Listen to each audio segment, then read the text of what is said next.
Today the biggest news comes from the Dnipropetrovsk direction.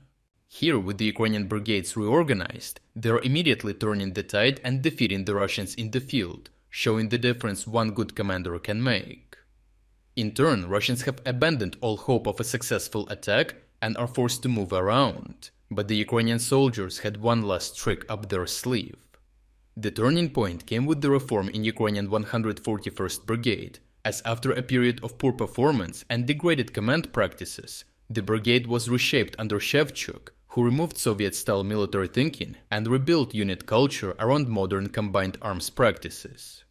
The change is evident in tighter small unit coordination, clearer fire control procedures, and a restored emphasis on discipline and logistics.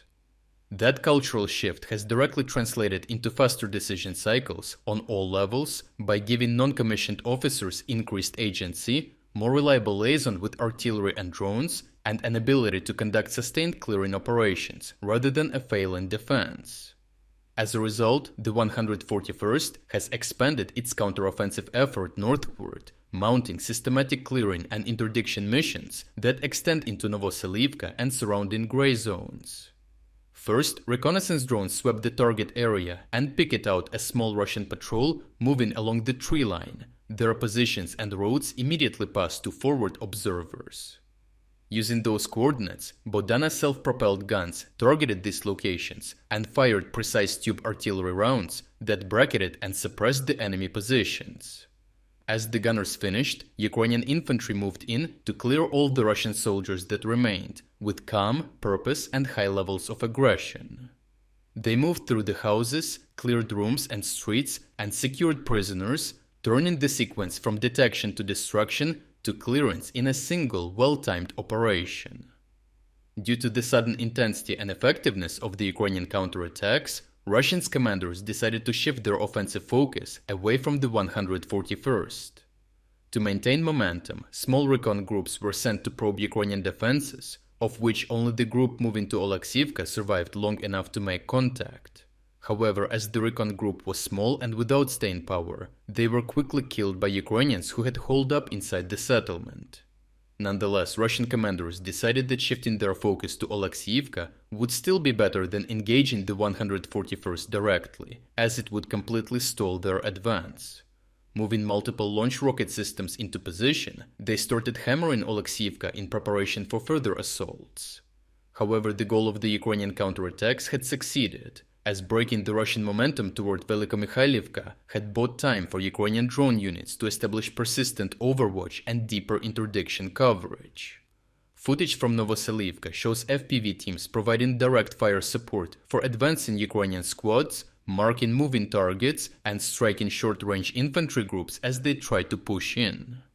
Later clips show the same FPV crews intercepting and striking Russian attempts to bypass the brigade, including strikes on small groups that tried to use Oleksivka and adjacent tracks, repeatedly stopping Russian bypass attempts before Ukrainian artillery or infantry even had to intervene.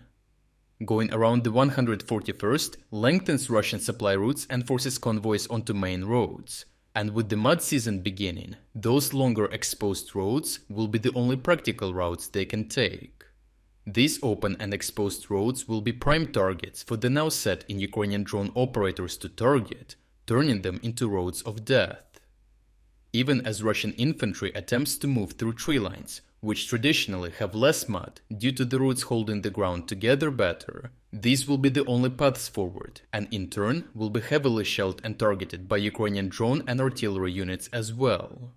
Overall, the 141st's reorganization under Shevchuk has produced a tactical shock that already shows operational consequences, as Russian units are avoiding direct engagement them.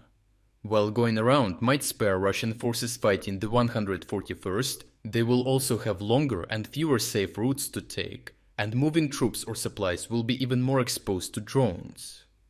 At last, the Ukrainian counterattacks came right in the nick of time, as with the weather already turning and the mud fields starting to form, ensuring that their drones can maintain continuous operations will be crucial in maximally exploiting the seasonal terrain. If you are against the invasion of Ukraine and you want to support the work that I am doing, consider subscribing to our own independent news website.